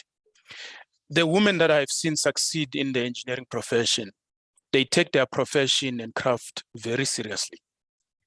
And they are also not quick to raise the race and gender cards when they are faced with challenges. They are prepared to put in the hours, they're prepared to work hard and smart to demonstrate the value proposition that they're bringing to the table. So with those words, Chair, I think I'm going to stop there. Okay, one more thing. As engineers, we also need to encourage practical public-private partnership, just like what Mr. Aliko Dangote did with the refinery in Nigeria. We need to encourage that because it's very important to invest in cutting-edge and disruptive technologies to create millions of sustainable jobs and building an equitable, future for everyone. And it's important also for universities. I interact a lot with universities, with professors, with deans of engineering in universities, because it's important for universities to constantly improve their study material, firstly, secondly, their method of teaching, and also the quality of research must keep up with the latest trends in the workplace so that when they produce engineers, those engineers can easily fit into the workplace and add value immediately. Thanks, Chair. Thank you very much. Nima, you have the last word for this session. What roles, in fact, knowing you in Ghana, you were so much involved in student politics at the Accra Technical University. So in addition to being involved in politics, and in fact, before I get to you, I know that I hope some of our participants are aware that in China, more than 80% of their ministers are engineers and scientists and mathematicians. That should tell you why they are where they are. And if you take some of the heads of states of some of the countries that have actually done well, they are also engineers and scientists. An example is Angela Merkel. She is a physical chemist up to the PhD level. So it is very important that engineers go beyond the field of engineering to be able to influence the impact of engineering and engineers. So Jalia, what are some of the other roles that you think, particularly in Gambia, that people like you should get involved to be able to advance the cause of engineering? I'm happy you called me Jalia, because Jalia is my special sister. That's good. Nima, forgive me, Nima, forgive me. Maybe you need to invite me to Gambia and make me a citizen. Oh, please, please. We will be honored to have you here. And special regards from Ansumana Boja. Thank you very much. So I think you are right. I think engineers are running away from these positions. And for the change that we need to take place, we have to take the bull by the horn. I work in a utility company where we supply water and electricity, and our managing director is not engineering, is not an engineer. So no offense to him, I respect him so much and I love his enthusiasm and all, but I think these positions are supposed to be held by engineers, but we are running away from them and the commercial people are taking over. So they would not really know what they need to know to do to help solve these problems. So I think we as engineers need to go in for these political positions to make these changes. The next president of this country should be a lady and she should be an engineer, especially electrical engineer, so that the electricity problems we have in this country can be solved. The next energy minister should be a lady. He's a man and he's an engineer, yes, very smart, but I want it to be a lady, so that probably that will help female students in school to see engineering programs being held, engineers holding such positions so that they are motivated to come into these fields and know that women can actually do them and excel in them. So we should come up with, hello, am I being heard by everyone? Yes, you are being heard. Okay. There should be, we have a gender ministry in the Gambia here, and it's headed by a lady, but I wish she were an engineer again. All these most critical political positions need to be led by engineers. This way, it sends that information to everyone for them to know that engineers can hold these positions and that engineers are very innovative. There is a lot of change. There are a lot of changes that can happen when these positions are held by engineers, in my opinion. Thank you very much, Nima, for those submissions. And you have been leading by example, albeit at a young age. Ladies and gentlemen, just to add to that, the other things that engineers can do, you can be a journalist. I am a member of the Ghana Journalists Association, even though my training is in engineering and then physics and mathematics, to be able to tell the narrative. Because sometimes when the narrative and the good stories that engineers are doing is not being told, our policymakers do not take the right decision in whatever we are doing. Now, ladies and gentlemen, as a moderator, I have always wanted to end the program on time. Start on time and end on time. And I think I'm about to achieve that. If you've just joined us or you've been with us, just want to remind you that all that you've been listening is the celebration of the World Engineering Day, and we've been having the NSBE Africa version. And the World Engineering Day has been celebrated under the theme, Engineering Innovation for a More Resilient Work. And you will agree with me, the submissions from our panelists have actually done justice to the theme. And if we are able to implement them or carry them to our policymakers for implementation, in the next few years, I am very confident that Africa will be moving towards, being a resilient continent, the powerhouse of innovation and then development. We've had a number of dignitaries who have been with us. We've had the executive director of NSBE Ghana, Abdullahi Imoro. Thank you very much for being with us. We've had the global CEO of NSBE Ghana, Ozel Janine. Thank you so much for making time. Kweku Fleming was supposed to join us, but I'm not sure whether he did or not.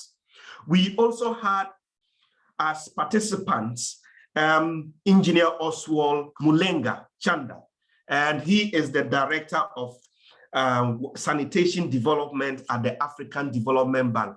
Thank you very much, sir, for making time to join us, and thank you for your mentorship of Julia, who has been a panelist here. We've also had Sir Oswald, who is an advisor, global advisor to NSBE. Oswald, thank you. Sorry, not Oswald, forgive me. Gordon Moore. Gordon, thank you very much for making time to be with us. And then to all our participants, in fact, we've had 30 participants from the beginning and they've stayed true. And also Gabrielle, thank you very much, Senior, for making time to be with us. And thank you for your constant encouragement and mentorship. We don't only have what you call it a distance relationship, but we also have distance mentorship. And you have been doing that very, very, very well. And to our panelists, ladies and gentlemen, what can I say? They have done a wonderful job. Thank you so much, Olasukami Famofa Odawu. In fact, as a way of gratitude, I'm trying to mention your full name. Thank you so much. And he is the Senior Manager of Product Management at Walmart. We also have Nima Jobeta. She's been wonderful on the call, and she is an electrical engineer at the Gambian National Water and Electric Company, as well as the PRO of Women in STEM Gambia. We've had our senior brother, Nduduzi Mlamba from South Africa, with so many years of experience in the public and private sectors. No wonder he was talking about public-private partnerships in implementing engineering programs. And he is currently the chief engineer at Transnet SOC Limited, a very large South African rail, port, and pipeline company in Johannesburg. And last but not least, our beautiful and intelligent lady from Rwanda, but currently in Cote d'Ivoire, Jelia. Forgive me if I've not been able to mention your name. If I try, we might spend 4 minutes more. Thank you very much, ladies and gentlemen, for agreeing to serve on the panel. Now to our audience. This is just the first of this kind this year. I read in the comment section, most of you calling for us to have more of these discussions along the year. The executive director is listening. I've been the director of communication, media, and public relations have also taken note. Our operations and other team members have also taken note. We will do our best with the collaboration with our brothers and sisters across the continent to bring you more of these discussions. And we are praying and hoping and, also trying to work hard that in the coming years, Africa will actually take its role on the globe as a powerhouse of development, as has been, ambitioned in our Agenda 2063. And it's our hope that engineers will play a vital role in every sphere of our socio-economic development. On this note, ladies and gentlemen, I want to thank you for your cooperation and then your collaboration with me throughout this webinar. It's been an exciting one, and without you, I don't think we would have come this far. May the good Lord bless all of us. May the good Lord bless Africa, guide us, and lead us to a point when Africa will be one country and not just different countries. Thank you very much, and God bless you. I hand over to Stephen now. Hello, Stephen. Hello, Stephen. Okay, without Stephen, I hand over to our Executive Secretary for his closing remarks. Mr. Abdullahi. Thank you, Prosper. This is Stephen. Yes. So, okay. Thank you so much, Prosper. Any announcements? Is Stephen online? Yeah. Executive Secretary, just before you come in, Executive Director, Stephen, any announcements? Yes, so thank you all. Like Prosper mentioned, this is just the beginning of some great plans that we have for NSBE Africa. And so in September, from the 21st of September to 23rd of September, NSBE Africa would be hosting a conference in Ghana.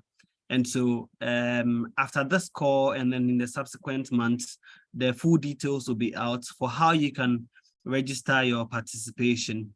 And then we can host all the countries in Ghana to continue these discussions, and then we can share ideas on how we can transform Africa together. Thank you very much. Thank you very much, Stephen. Executive Director Abdullahi Imoru, your closing remarks. Thank you so much, Prosper, for facilitating this great program. I've listened through so intently and I've learned a lot, taking down notes. We're so grateful for, the panelists, bringing very insightful, very diverse, conversation that's thrown across many engineering fields and all that. We are so grateful for that. I think we can take this to a higher level as we, prepare to host our 25th anniversary later this year.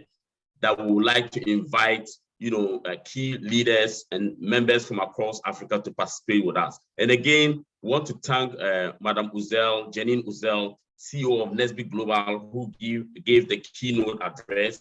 And Seguodomo, who has been with us throughout, he's a top NSBE advisor.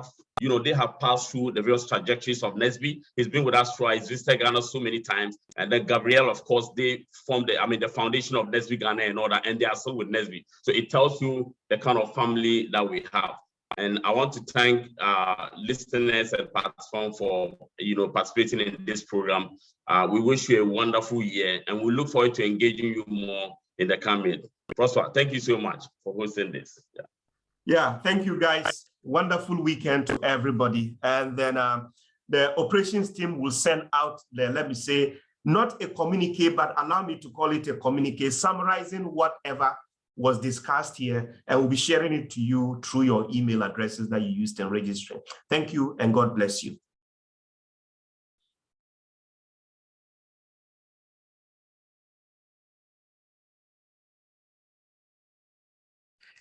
Thank you.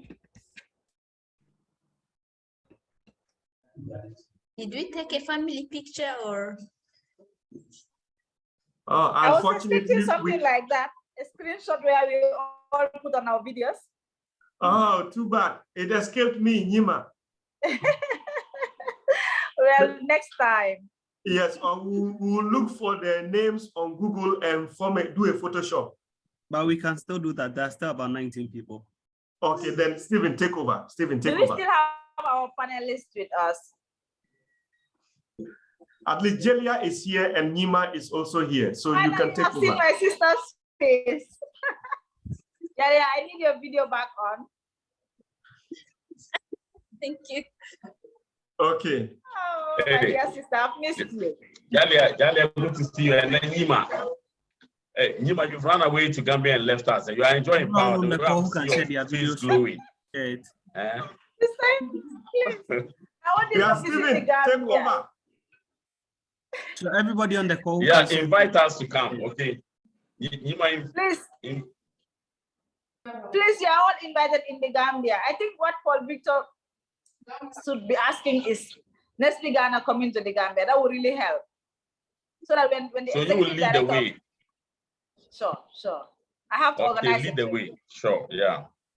I will organize that. Yes. Paul Victor will help me in organizing it. Unfortunately, and make sure you provide. Make sure you provide what Prosper is interested in. Okay. Please, any more people can share their videos. Everybody on the call. We have Engineer Paul Victor here. Good. Daniel is with us.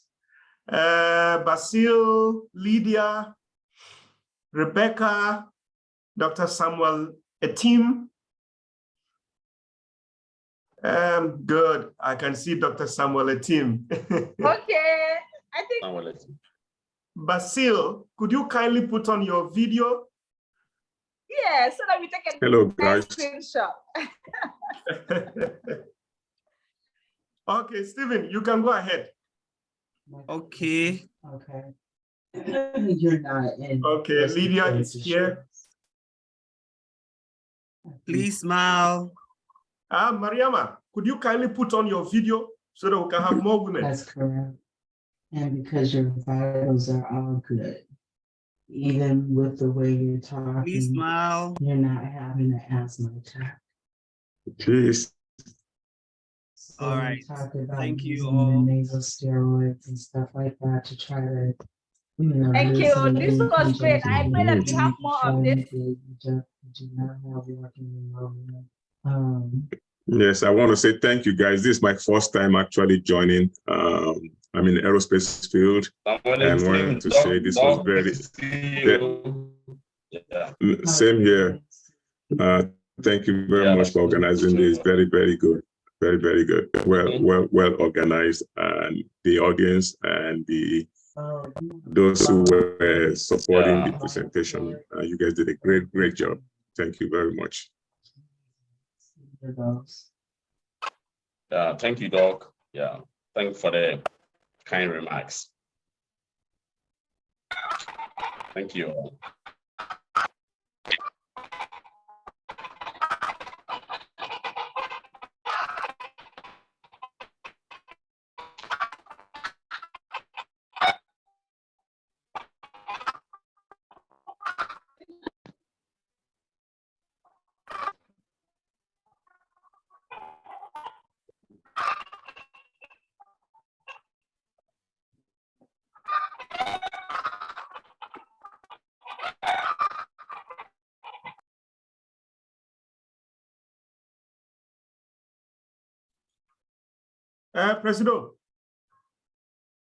Presido. He has left the call. Oh, he's left. Okay, that is fine. Charlie, Stephen, I am also just leaving the call. Okay, thank you all. And Let's talk again. okay. Take care. Mm.